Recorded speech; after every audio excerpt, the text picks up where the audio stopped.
We're outside the federal building in Los Angeles on the day after the worst massacre of Jews in Israel since the Independence War in 1948. People have come out here, so many Israelis and Persians. What do you think the message they want to send to the public is? You know, this is a message of strength. This is a message of never again, unequivocally never again, and never again is now. It's time for people all over the world who condemn Nazis, who condemn the massacre of innocents to step up, put the money where their mouth is and step up and actually show that never again means something to them.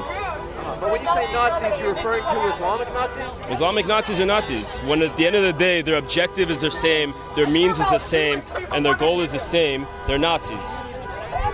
So this kind of an attack, did it occur in a vacuum? Or what sparked it? Of course not. Whenever they're being funded and trained and operated by Iran and Iran's proxies, and they're meeting with them constantly, and they're admitting, they're telling us, they're not mincing their words, they're telling us via their own words that Iran trained them and funded them, then what's the question? We know what happened.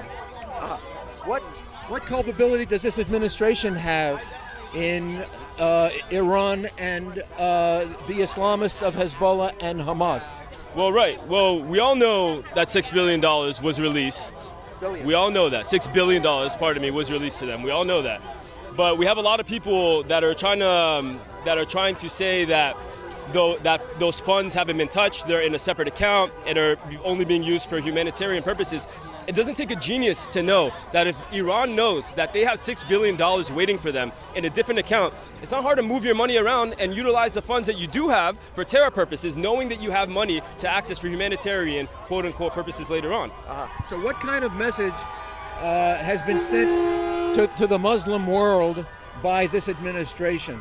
Well, we have Muslim friends and supporters who know that this is wrong. It's clear as day that this is wrong. But we do have people that are being empowered by this administration. They see that we're being lax on crime. They see that the Taylor Force Act is not being enforced. They see that the Martyrs Fund is still being utilized by Hamas and the likes of them. So they know that they could get away with it, and this is what happened today, and the blood is unfortunately on their hands. Now, you have confronted Muslims on the street in Los Angeles who have come out antagonizing Jews, real Jew haters, not just Israel haters, but Jew haters. In a couple of days, if Muslims come out here to demonstrate against Israel with their anti-Semitism, what kind of protection are the Jews in synagogues and Jewish schools? What are they going to need? Well, again, we don't need to blanket them because, again, there are Muslims who actually are supporting us, but there are Islamists that are hell-bent on our destruction. They want nothing else but to rape, slaughter, and desecrate us.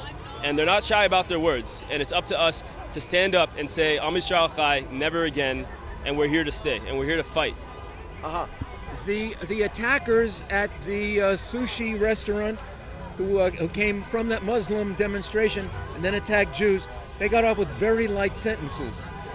What kind of clout does the Jewish community have with the administration in Los Angeles and in California?